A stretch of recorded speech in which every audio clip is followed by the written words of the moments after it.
Hi everyone, how are you all doing and welcome back. So, you're new to Battlefield 5 and you see the support class and you're not really too sure what it's about and kind of what your role is.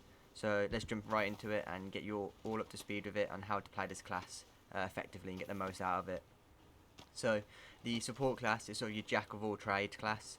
Its sort of basic roles are to provide support, whether this be through resupplying teammates, building fortifications, sort of your sandbags and tank traps and everything else, suppressing enemies, and repairing and destroying enemy vehicles. So that's kind of like the basic roles for the support class. So there's two perks to choose from within the support class that can help tailor the class to sort of your playstyle and your needs. So the engineer perk allows you to repair vehicles faster, as well as reduce the time it takes to overheat on both static and auxiliary vehicle turrets.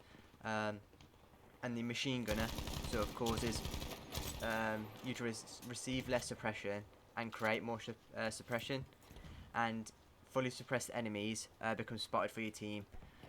So those are the two perks to choose from. I personally run the machine gunner just because I'm more sort of on the front line within the infantry most of the time. Unless I need to, like, I'm running with a squad and one of my squad mates needs repairing, I'll switch over to the engineer to sort of be more efficient on that sort of area. So now we move on to sort of the bread and butter of the support class, the weapons. So there's sort of three types of weapons that you can choose from. So there's the MMGs, the LMGs and the shotguns. The MMGs are sort of a support role gun, sort of supporting your teammates and infantry. This is due to sort of the large magazine size of them, sort of 100 200 bullets. There is one that only has a 30 round magazine, which is the S2000. That's a story for another day, but mainly, they're used for a support role due to their large magazine size. Keep the enemy sort of in cover and allow your teammates to push up. The sort of catch with them though is that you can't aim down sight with them when standing, so you have to either be sort of behind cover or prone and allow the bipod to be deployed sort of automatically to aim down sight. You can sort of bring the sight in a bit when standing, but it only narrows the crosshairs. You don't get sort of full ADS advantage, so just be careful of that when moving about the battlefield, and watch out for the sort of overheat mechanic on them as well. This happens sort of when you just keep sustained fire for a long period of time. You sort of have to, like, do an animation to cool the weapon down. So it just stops you from being able to, pump 200 bullets down range. The MMGs are also sort of best used for medium to long to sort of extreme long range, but that's sort of on the lesser side. Do be careful of sort of snipers as well, just because the nature of the weapon, having to be sort of stationary, you do become an easy target, especially because it's quite easy to notice when you're sort of spamming out sort of quite a large amount of bullets as well. So just be careful of that. Make sure you're in hard cover, and you're kind of not going to get sniped or sort of challenged by sort of like longer range weaponry. So just be wary of that. So now we move on to the LMGs. These are more suited towards the running and gunning playstyle, due to sort of having a sort of lower magazine size, anywhere between like 20 to 30 bullets normally.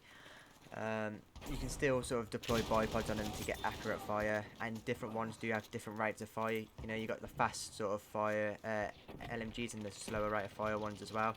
So once again, can be used for sort of different engagement lengths.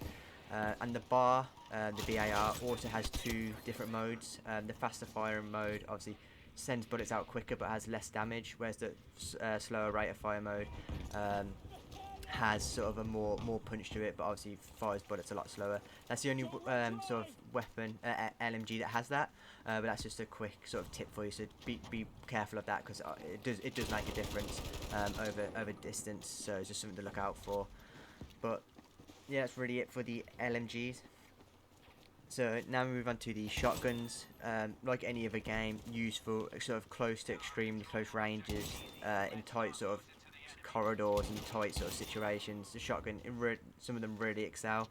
I'll put the one that I enjoy and we'll be doing a video on screen. That's only because I don't know how to pronounce it. I'm not even going to try. But that one that you see on screen now is a really good one that I find to sort of use. Obviously each one has sort of its positives and negatives, so benefits to using it. So just be aware of that. But that one on screen is a really good one if you're sort of just getting into it.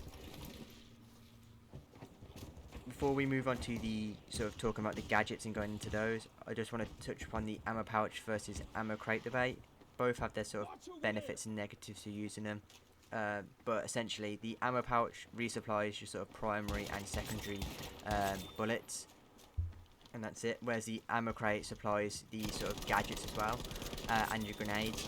But it only sort of resupplies one at a time. So like say using like the bazooka for example, it only resupply one rocket, and then you have to wait for it to sort of cool down, and then you can get another one.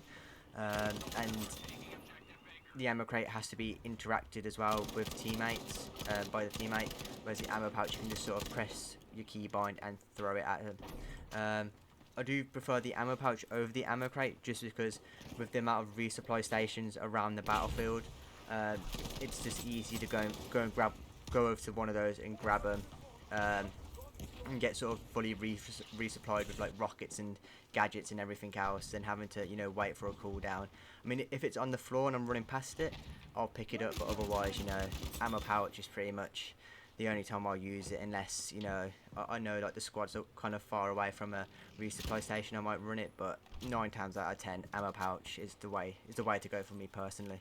So finally, the gadgets of the support class. You have plenty of gadgets that you can utilise, both for sort of tackling vehicles and infantry, and I'll quickly go over them here. So you have the AT grenade pistol. There's two types. The AT grenade pistol is sort of for vehicle. I do use it on infantry sometimes. I hate to admit, but I do. If I like tag someone, I do use it on them. But it's mainly used, you know, for harassing vehicles, especially if you target like weak points on like tanks and cars, you know, like engines, tracks, that kind of thing. You can sort of be a nuisance, you know, and allow sort of the AT guys and like the assault guys and the tanks to sort of push up and be able to engage them more safely. And then there's also, I can't think what it's called. It's like it begins with a K, which is the equivalent. It's in the it's the only other sort of grenade pistol you can see on there, and that's more used for infantry. I've never really used that one. I mainly just stick with the AT pistol, just because I do like to sort of harass vehicles from time to time.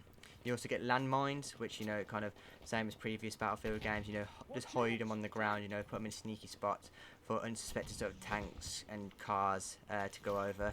You got the lunge mine, which is basically a landmine attached to a stick in that sense, and you sort of have to charge at the vehicle with it. I'm not sure if it's still bugged. There was a bug where sometimes it wouldn't go off or only inflict like 5 damage. I'm pretty sure they fixed that now, but I know sometimes it can rear its head again from time to time. You do take damage when using this, so you can end up sort of in. So don't use it when you're sort of low on health, as you can sort of, you know, get sent to the respawn screen. You also get a shaped charge, which is also once again used for vehicles. You know, slap it on a vehicle and you're doing damage to it. And finally you have the trip mine, a bit like the recon, you know, has the wires on it, you know, more used for infantry, you know, hide it behind doors in sort of tight corners and get kills that way. Just want to touch on the repair tool. It's no longer a gadget. If you press your get your toolbox out, you know, where you like build fortifications, when you support and you go up to a vehicle, it will change to sort of a repair torch, and it's just use it as any other repair torch. You know, heal the tanks. You'll get this sort of circle come up showing how much health the tank's on, and it will go all the way to full. So that's the sort of in-depth support guide for Battlefield 5 after the final update. Hope you found it helpful. If you do or have any questions, make sure to sort of drop a comment below, like the video and subscribe. And yeah, I'll catch you in a bit. Have a good one.